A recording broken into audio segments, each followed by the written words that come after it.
dia, boa tarde, boa noite. Meu nome é Davidson, você está no canal Em Busca da Verdade, o primeiro canal do YouTube que está em busca do Deus verdadeiro. E antes de tudo, eu queria agradecer a você pelos 100 inscritos e como prometido, eu falei que se chegasse aos 100 inscritos, eu iria falar porque eu sou um desigrejado. O que isso quer dizer? Que palavra é essa, desigrejado? Eu fiz um vídeo anterior com um desigrejado e eu também sou um desigrejado. Minhas ideias são um pouquinho, quase nada diferente do Wallace ali, né? Para não falar muita coisa, né?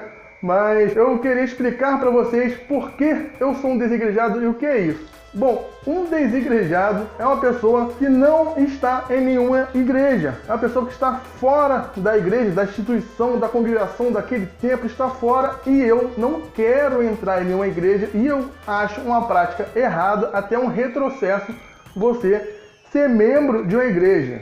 Bom, mas antes de tudo eu tenho que explicar o porquê eu penso assim. Bom, o primeiro contato que eu tive com a igreja, com alguma religião, foi com a Igreja Universal do Reino de Deus, né? Quando eu era bem novinho ali, com meus 8 anos de idade, eu comecei a ir para a igreja e foi ali que eu conheci a Deus, que o primeiro contato com Deus que eu tive foi naquele local. Quando chegou a era da adolescência, né? Aquele período meio conturbado, aquele período meio rebelde que todo mundo passa, eu cheguei a questionar se o que estava escrito na Bíblia era real ou não. Será que aquilo dali tudo era uma invenção? Será que era mais alguma mitologia? Ou se existia alguma verdade naquilo dali? Bom, então uma leve pesquisa na internet ali que eu descobri que algumas coisas que são descritas na Bíblia são comprovadas, né, pela arqueologia. Isso me fez ter fé, mais credibilidade na Bíblia e me incentivou a estudar mais, né, a ler mais a Bíblia. Porém, meus amigos, foi estudando justamente a Bíblia que eu percebi algumas incoerências, algo que não batia, algo que estava falando na Bíblia e que não estava fazendo na Igreja Universal. Bom, a Igreja Universal, ela defende que através do sacrifício financeiro e não animal, como era feito na Bíblia, que você consegue atingir os seus objetivos. Ela defende o chamado teoria da prosperidade, né? Que você pega todos os seus bens, dá no templo, na igreja e através daquela sua fé, daquele seu ato de sacrifício, uma vez que você mostra para Deus que você não quer saber de dinheiro, você dá esse dinheiro na igreja, Deus te recompensa. Essa é a teoria da prosperidade. É isso que eles defendem, é esse sacrifício que eles defendem. E eu percebi que na Bíblia não falava muito bem isso aí não. Eu até acredito que essa prática é contra aquilo que Jesus pregava, né? Jesus disse: bem-aventurado os pobres, pois é deles o reino dos céus. Ele também diz: vendam tudo e deem aos pobres. E outra parte que ele diz também é mais fácil um camelo entrar pelo buraco de uma agulha do que um rico entrar no reino dos céus. Ou seja, Jesus, ele louva e engrandece os pobres, ele incentiva você a se desgarrar do material da sua vida financeira e não correr atrás de dinheiro, de riqueza, não se prender às coisas desse mundo. Ou seja, a Igreja Universal ia completamente contra aquilo que Jesus pregava. É claro que isso não é uma característica exclusiva da Igreja Universal. Muitas igrejas que defendem a teoria da prosperidade dão 1 milhão de motivos para distorcer essas palavras tão claras de Jesus Cristo, né? Bom, na Universal eu me tornei obreiro e fui candidato a pastor. E após perceber essas contradições, essas incoerências, né, que a igreja tinha com a Bíblia, que eu resolvi me afastar da Igreja Universal. Bom, quando eu me afastei da Igreja Universal, não necessariamente eu me tornei um desigrejado. Eu me afastei da Igreja Universal e continuei procurando outra igreja, uma igreja que se aproximava mais daquilo que estava na Bíblia, né? Eu fui da Igreja da Graça de Deus, da Igreja Mundial, da Igreja Assembleia de Deus, várias vertentes da Assembleia de Deus, da Igreja Pentecostal até. Eu dava só uma passada, observava e falava: cara, isso daí não é o que está falando na Bíblia. Então o que eu resolvi fazer? Eu resolvi me afastar da igreja e estudar mais a Bíblia, né? Eu estudei a Bíblia mais a fundo, eu li a Bíblia toda, né? E também estudei os costumes da época, saber por que eles faziam determinadas coisas, por que Deus ordenava eles fazerem aquelas coisas. Então eu estudei a Bíblia mais a fundo. Eu olhava o mapa ali da época, eu estudava os costumes, eu li a Bíblia toda e compreendi o que a Bíblia estava dizendo. Se vocês quiserem, eu posso fazer um vídeo aqui exclusivamente dizendo como eu li a Bíblia e como vocês podem ler e compreender a Bíblia sem muita dificuldade. Mas continuando com o vídeo. Bom, após ler a Bíblia toda, eu percebi que nenhuma das igrejas que eu passei faziam a verdadeira vontade de Deus. Eu também cheguei à conclusão de que os templos hoje em dia não deveriam existir e que as igrejas não deveriam existir, pois se tratava de um retrocesso e ia contra aquilo que Jesus pregava. Calma aí que eu vou explicar para vocês, antes que vocês me mandem um Kamehameha de Jesus. Kamehameha.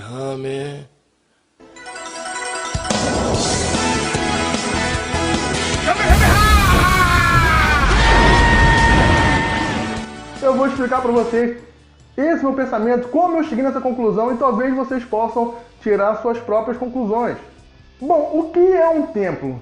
Quando o povo hebreu ele saiu do Egito, ele foi escravo do Egito bastante tempo, ele saiu do Egito, Moisés se via na necessidade de falar com Deus. Então Moisés, fora do acampamento, pois o povo era um povo peregrino, que eles viviam caminhando pelo deserto ali, né? Ficam 40 anos no deserto.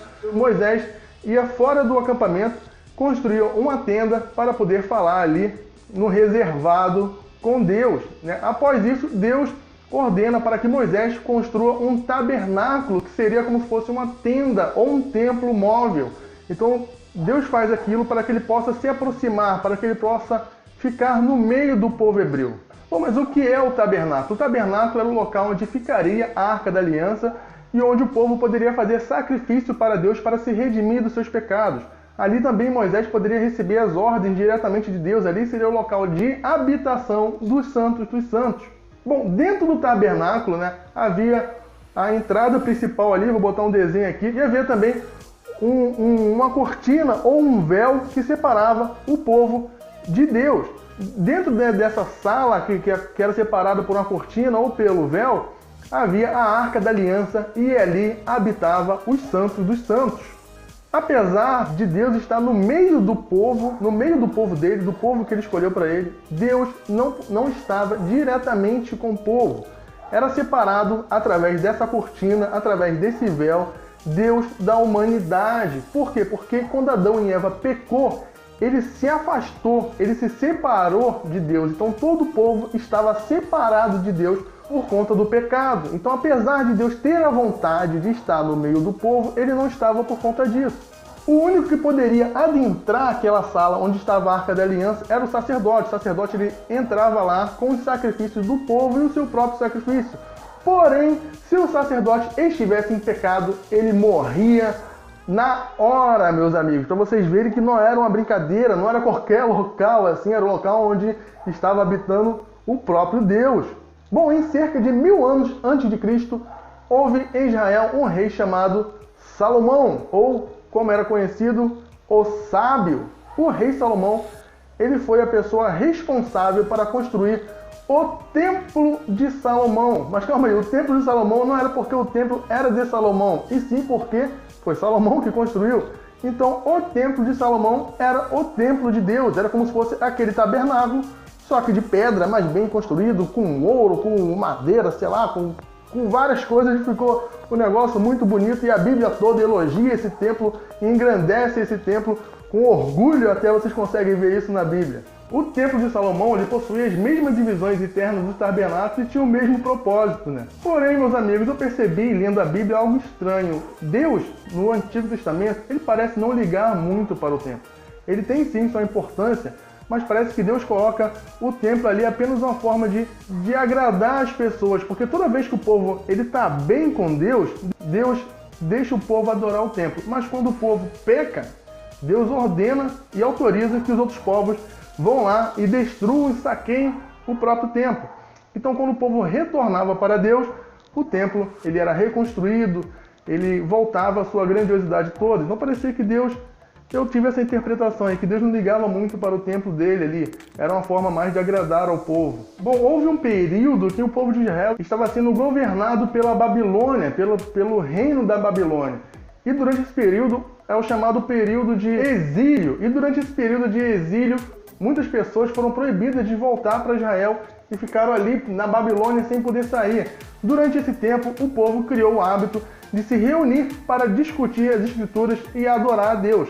Quando esse período de exílio acabou, o povo pôde voltar para Israel e quando eles voltaram, criaram o hábito de se reunir para discutir sobre as Escrituras e sobre Deus, né? E foi aí que surgiu as sinagogas, né? As sinagogas eram justamente isso, era um local onde você chegava, abria a Torá, a Bíblia, o Antigo Testamento, e lia as Escrituras e debatia sobre elas e adorava a Deus. Era exclusivamente para isso. Então existia dois locais.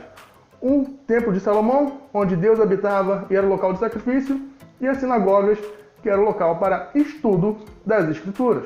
Bom, chegando agora no Novo Testamento, eu percebi que Jesus, por várias vezes, ele criticava os sacerdotes. Ele criticava, não era bobeirinha não, meus amigos, ele criticava severamente ali, chamando de víboras, de vários outros nomes ali, acusando eles principalmente de levarem o povo contra Deus, de hipocrisia e de arrogância que eles tinham ali, falando que eles eram os primeiros a ir aos banquetes, ou seja, mostrando que os sacerdotes eles não estavam nem aí para a vontade de Deus, eles só queriam encher a pança, se enriquecer e ficar famoso no meio do povo ali, né? Vivendo de aparências. Então, quando Jesus vem, ele critica severamente os sacerdotes, os reduzindo bastante e falando que não deveria existir líder entre o povo, que os sacerdotes deveriam ser servos do povo e não ao contrário, né?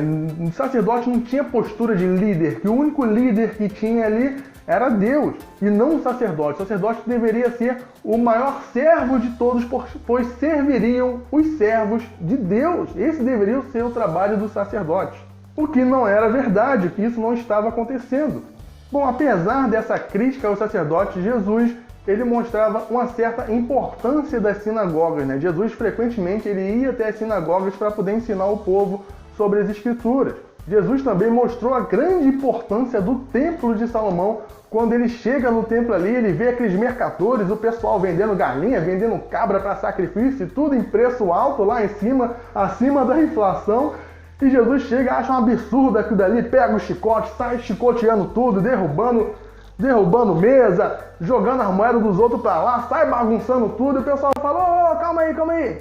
Com que autoridade você chega aqui no templo e vai fazendo essas coisas? E Jesus fala, em verdade eu vos digo que se destruir esse templo, em 3 dias eu o reconstruirei. Ou seja, Jesus fala que aquela ali era a casa do seu pai e que ele era o templo e a autoridade que ele tinha para fazer isso vinha dele mesmo e não de ninguém, não vinha de outras pessoas. Ele não recebeu a autoridade, ele era a autoridade, pois ele era o templo.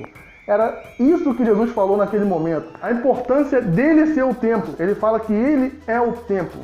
Eu sou o templo. E se me destruírem em 3 dias, eu me reconstruirei. E através disso ele mostra a sua autoridade para expulsar aqueles mercadores da casa de seu pai. Apesar dessa importância toda que Jesus dá ao templo, né? Quando ele está caminhando em volta do templo, os discípulos chegam até ele e começam a mostrar as Escrituras. Fica imaginando, olha Jesus, que bonito esse templo, olha só os querubins, olha só que grandioso esse daqui. Aí Jesus simplesmente olha para os discípulos e fala, meus amigos, em verdade eu digo para vocês que não vai sobrar pedra sobre pedra. O que eu, humilde ser humano, entendi com isso? Que vocês não devem ficar glorificando essas construções aqui, esse templo, porque não vai sobrar pedra sobre pedra. O mais importante não é o templo, e sim Deus, e sim a sua obra, porque pedra cai, quebra, o vento vem, leva com furacão. Parem de adorar isso daqui, passem a adorar a Deus. É isso que eu entendo com essa mensagem. E por fim, Jesus, quando está na cruz, ele morre, e quando ele morre na cruz, aquela cortina que separava Deus, o Santo dos Santos, do povo, ou o véu que separava, é rasgado de cima a baixo. E nesse momento, o que isso quer dizer? Isso é uma representação enorme e clara, meus amigos, que Deus, o véu separa Deus, o Santo dos Santos, do pecado da humanidade. E quando Jesus morre, ele é o sacrifício de toda a humanidade. Mas não sei se vocês sabem, o salário do pecado é a morte. Então, quando o povo pecava, eles tinham que transferir aquela morte para outro animal. Então, por isso que dependendo do pecado, existia um sacrifício diferente.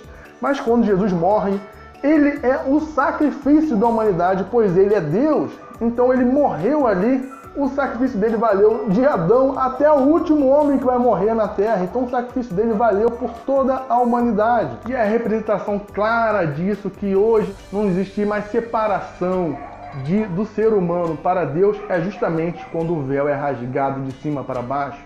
Deus estava no meio do povo, mas ele não estava entre o povo. Agora, com a separação do véu, Deus está no meio do povo. Ele está entre o povo, ele está no povo. Jesus, ele fala que ele é o templo. E agora nós somos o templo do Espírito Santo, nós somos o templo de Deus, nós somos a casa de Jesus, nós somos a igreja. E Deus não está mais em construções de pedra, Deus está em nós. É isso que é mostrado claramente quando o véu é rasgado de cima a baixo, quando o sacrifício foi consumado na cruz. Por isso, meus amigos, por isso tudo que eu expliquei, que eu acredito que não há mais a necessidade de você frequentar uma igreja, um templo, pois é um retrocesso, isso já passou, Jesus acabou com isso tudo, o véu foi rasgado, você não precisa ir para a igreja para falar com Deus. Eu posso falar com Deus aqui, você pode falar com Deus na rua, no monte, em qualquer lugar. Você está diante do Altíssimo quando duas ou mais pessoas se reunirem, Jesus estará ali. Aí você pode dizer, mas calma aí, os discípulos de Jesus, Paulo, ele edificou cargos para a igreja, edificou pastores, presbíteros, ele edificou regras para a igreja. Sim, ele edificou isso por quê? Porque quando Jesus morreu, quando ele ressuscitou, as pessoas... Esperar a moto. As pessoas começaram a se reunir em suas casas e começaram a formar como pequenas sinagogas, o local onde eles discutiam os mandamentos de Cristo, discutiam a Torá e discutiam a vontade de Cristo, e um local onde eles poderiam fazer a caridade. As ofertas que vinham, eles pegavam e dividiam em partes iguais entre eles, e assim aquele que tinha pouco saía com muito, e aquele que tinha muito saía com pouco. Eles dividiam em partes iguais, não existia fome no meio daquela comunidade. E para que não houvesse nenhum falso profeta, nenhum malandro ali querendo se aproveitar, Paulo destina esses cargos para esses locais. Mas não é uma obrigação. O próprio Jesus não institui de maneira clara nenhuma igreja. Ele não ordena que vocês frequentem templo. Ele não ordena que vocês sejam membros de uma igreja, pois vocês são a igreja. O trabalho do cristão, a partir daquele momento, o trabalho do Filho de Deus é sair e pregar o Evangelho, e não ir para um local isolado e discutirem como um clubinho do Bolinha sobre as palavras de Deus. Você deve pregar para quem não conhece e não para quem conhece. Você deve dar pão para quem está com fome e não para quem está de barriga cheia, não é verdade? Bom, meus amigos, esse foi o vídeo, essa é a minha opinião pessoal. Eu não quero que vocês sigam essa minha opinião. Eu não quero que nenhuma igreja seja destruída, nenhum templo deixe de existir. Não, essa é a minha opinião. Eu acredito nisso. Você tem sua fé, essa é a minha fé. Eu espero que vocês respeitem, assim como eu respeito vocês, né? Esse vídeo aqui foi falando porque eu sou um desigrejado. Eu percebi que muita gente tem preconceito com o desigrejado, então eu espero que através desse vídeo esse preconceito deixe de existir. Caso você tenha alguma dúvida sobre o que eu falei aqui, se eu falei muito rápido, muito superficial, deixe nos comentários aí que eu posso fazer um vídeo mais detalhado sobre isso, explicando algumas coisas que ficou na dúvida. E eu peço que vocês curtam e compartilhem esse vídeo e me ajudem a chegar aos 1000 inscritos. Os primeiros 100 eu atingi graças a vocês. E quando chegar em 500 inscritos, eu posso falar como seria uma igreja perfeita para mim. Como é que seria essa igreja, né? Será que se existisse alguma igreja com essas características bíblicas, né? Como seria a igreja perfeita segundo as escrituras? O que essa igreja deveria fazer?